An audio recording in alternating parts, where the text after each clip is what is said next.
Well, hello everyone. Welcome to GOBC Chem 114. We've been talking about sugars. We've been talking about monosaccharides, disaccharides. Um, so we have a lot to cover, but there's going to be a lot of similarities between these sugars. And I don't really expect at this point that you have them all memorized. That would be um, maybe if you take a more in-depth biochemistry course, I would expect that. Glucose and fructose, those are two that you probably should know, maybe even galactose.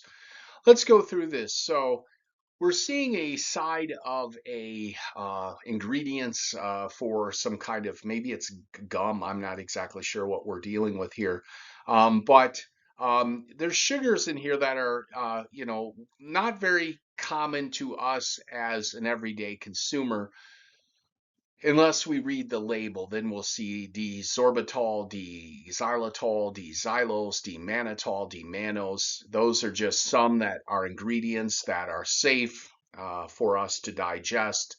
They're in, diet drinks and sugarless gum and all sorts of things that provide a sweetened taste, so you don't have to use sugar. And they provide very few, if no, calories. So that's why some of these sugars are used. And remember, the D designation has to do with the D is the designation for when it's linear. Um, in this case, we use D to describe the chiral carbon that is the farthest away from the carbonyl uh, oxygen on the sugar, and that is what gives the name. So we could look at the linear chains of these. We've done it previously with D-glucose, D-fructose, D-galactose. Go back and you can see the other videos. And we also have learned that these sugars can be these sugars or these sugars that are have been reduced. They can be oxidized or reduced. These monosaccharides are there's many of them. There's many types of carbohydrates, and they're also called when they have their aldehydic group or they have their aldehyde group with a hydroxyl right to the next carbon over, they can be reducing sugars because they can be further oxidized. So what do I mean by being further oxidized? Well, an aldehyde can go to a carboxylic acid. Um, and if we use what we call the Benedict solution, which is a 2 carbon 2 plus um, cation, which is blue when it's floating around solution, we can react it with D-glucose here. As long as we have a hydroxyl here after the first carbonyl we the only carbonyl, we have a hydroxyl here. So you have to have an aldehyde or a carbonyl and a hydroxyl here, and you can reduce this. Or excuse me, you can reduce the copper from 2 plus to 1 plus. You actually oxidize the glucose molecule and you make D-gluconic acid. Okay, so you're changing the D-glucose, you're further oxidizing it into a carboxylic acid, which makes it D-gluconic acid. And remember, I told you how important carboxylic acids are. They are used to make amino acids for peptide formation between two different amino acids. So sugars can also be used to modify proteins and to modify lipids and all sorts of other things in our cells. So these are very important results.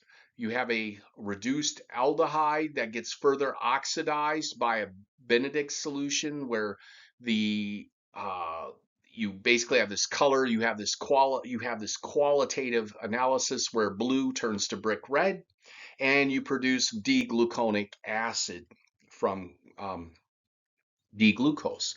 Now remember, for the sugar to be useful to us humans, what must be the case?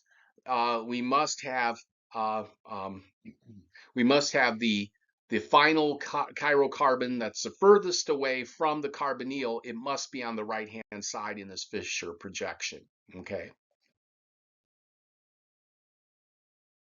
What did we do here? We changed, we went from D-glucose to D-gluconic acid. So we changed the name from OSE to ONIC when we oxidized it in the Benedict solution to verify basically that we do have a reducing sugar, right? It has to be a reducing sugar. It doesn't necessarily have to be glucose. It could be galactose. And it would work with galactose as well. This reaction would happen with galactose as well, with D-galactose or even L. We're not worried about L here because the human body doesn't typically use L sugars, right? So we have to be considered with D, glucose, and if we're talking about human beings and mammals. Okay, so fructose is a hexose, okay? It has a ketone instead of an aldehyde. It cannot be oxidized into a carboxylic acid as an aldehyde can, right? It doesn't have that hydrogen that has no way to replace a hydrogen with an oxygen. It has carbon when it's a ketone, right? So remember, what does an aldehyde look like? What does a ketone look like? Okay, so but, however, there can be rearrangement in the solution, especially when it's a basic solution, when it's a basic Benedict solution. So there's a rearrangement process when we have a ketose, like maybe fructose. And so the rearrangement will occur between the ketone, carbon 2, and the hydroxyl group on carbon 1. Now let's see what that looks like in a second. This is basically you can convert fructose into glucose in a basic solution. Okay, this may not happen in the bloodstream because what is our pH is 7.4, right? But if it's in base media, which means it's higher than 7, it's maybe 9 or 10. So if the pH is 9 or 10 in Benedict's, as it should be, we're going to be able to convert glucose, or we're going to be able to convert fructose into glucose, okay, in this reaction. This is a chemical reaction. This is in the lab, okay? This is not, if this was done in humans, we would need an enzyme to do that, okay? But if we're in base media, we have this ketone. Remember, we said Benedict's reaction would not happen with D-fructose, and it would not, except that in base media, there's a rearrangement where the carbonyl moves from the 2 position to the 1 position, and the hydroxyl moves to the 2 position from the 1 position. So we end up, in the end, due to base media, and there's a mechanism involved in this, okay? There is a mechanistic understanding. I don't want to go into that.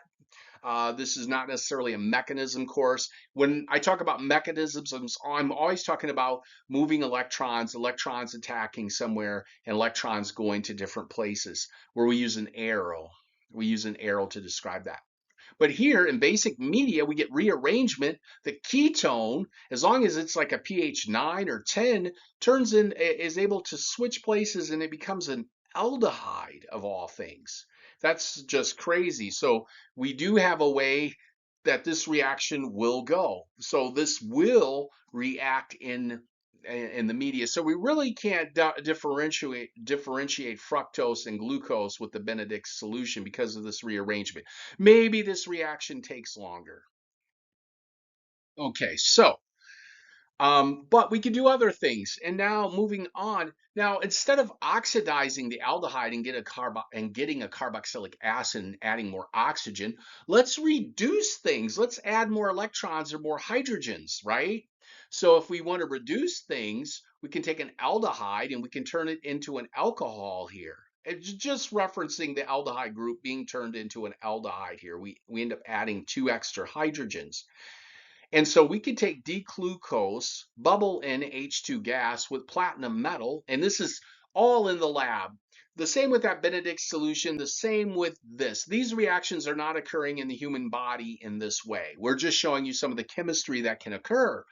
In the human body, this can happen, but it's done by enzymes. It doesn't happen through these methods that are in the lab in a test tube. They're different. Okay, so we can call things in vivo, which happens in a living organism, or we can call them in vitro, where they happen in a test tube. And this is happening in a test tube as well. So when we reduce this aldehyde, we get what they call an alditol or alditol. So converting D-glucose into the sugar alcohol D-sorbitol, right? So this is, it could be called D-glutatol or D-sorbitol, which is a sugar that you can, these can be very sweet as well, but the body does not process them the same way. So we take OS, like a glucose, we are able to reduce that monosaccharide and it becomes an alditol, for example. And some of these include some of these aldehydes that got reduced to alcohols or even a ketone that it could be done to maybe. We get D-sorbitol, D-xylitol, D-xylose, D-mannitol, and D-mannose, all sweeteners found in sugar-free products that are hopefully less calories and safer for us. Maybe, maybe not. There's arguments about that. You know, you might as well just take regular sugar, but that all depends. Do you suffer from diabetes and other things? This is something to consult a doctor about, a medical doctor, that is. Now, what is this? Write the product of a reduction of D-mannose. So if we're reducing this, we're not going to add oxygens, we're going to add hydrogens and electrons. So the main thing that we could reduce on here would be this aldehyde, and this is called D-mannose, and it differs from D-glucose in the placements of the hydroxyls on the left or the right hand side. Okay, so D-mannose, this would be the primary site, the aldehyde for reduction. We're going to get an alcohol there. You can imagine, what will D-mannose be called? It's going to be D-mannitol, right? Because of what we learned. So we do our reduction reaction, and with platinum and hydrogen gas, perhaps in a test tube, and we get D-mannose reacting and being reduced. This aldehyde becomes an alcohol. We get D-mannitol, which is used, by the way, in many products that we buy and is a sweetener. Now, thinking about the human being and our blood glucose that flows in our bloodstream. Now, we've got so many things going on, right? We have pH we have to worry about. We have to have a buffer in our blood stream. We have to have so much blood glucose that can get to our cells, which is transferred by the bloodstream. So blood glucose is often detected by the kidney and can be reabsorbed into the bloodstream, except for if the blood levels exceed 160 milligrams of glucose per deciliter. So 160 milligrams of glucose per deciliter is approximately when glucose no longer can be reabsorbed in the bloodstream, and then the kidneys will kick it out as waste product because it detects too much glucose, and it spills over into the urine, and they call this, the medical term is glucosuria. And here we see this lady looking at, this is not pH paper, but this is really like to detect glucose and to find out, you know, how much extra glucose is in that urine, therefore finding out how much excess glucose this person is sending out of their body, and maybe that will help detect some kind of disorder. In clinical tests, the presence of glucose in the urine can be detected using what they call paper strips, as we just saw. There's a couple of things that are dried onto these paper strips, or annealed onto these paper strips and dried, including what they call 2-methyl-aniline and a couple of enzymes of all things. So wow, so we have 2-methyl-aniline, which is a dye, which is also used in drug manufacturing, dye manufacturing. And then we have this reaction where we have H2O2, we have hydrogen peroxide, this dye 2-methyl-aniline peroxidase, and we will get these colored products if this reaction takes place. So we have glucose. If we have glucose present with oxygen, you have this dye, and glucose oxidase, an enzyme that is attached there, reacts with glucose because glucose is there. It has to be glucose. and it will be oxidized into a carboxylic acid, which is gluconic acid, as we just learned earlier. And we get the byproduct of hydrogen peroxide, and we also get colored products. So if we get colors, and depending on what degree of colors, we can use that paper to determine how much excess glucose is coming out of the urine and how much glucose is in that urine. And so we have ways to detect, ways to measure this. And so the glucose oxidase test, we know if it's blue, there really was no reaction. If it's blue-green, is a little bit of glucose in the urine, 10%, it's only 0.1% mass per volume, 100 milligrams per deciliter, right? So 0.25 would be 250 milligrams per deciliter. 0.5% being green brown would be 500 milligrams per deciliter. If it's brown, it would be 1% of glucose in the urine, which would be 1,000 milligrams per deciliter. And if it's really dark brown, it's 2% in the urine, and it's 2,000 milligrams per deciliter, like blue, green, green, green, brown, brown, and dark brown. So the intensity of the colors of the dye of 2-methylaniline of a test strips determines the glucose levels in the urine. So as a nurse, I could see many of you having to kind of know what's going on here. When is it a danger? When is it to get worried? When do you have to be worried about your patient, and then try to do something to help them control their glucose levels and their sugar intake? And if there could be something else going on, it may not just be their sugar, the sugar they're taking in. It could be something going on with their body causing that. So I bid farewell until next time, and have a great day. This has been Chem 114 GOBC, Dr. Pryor. Bye bye.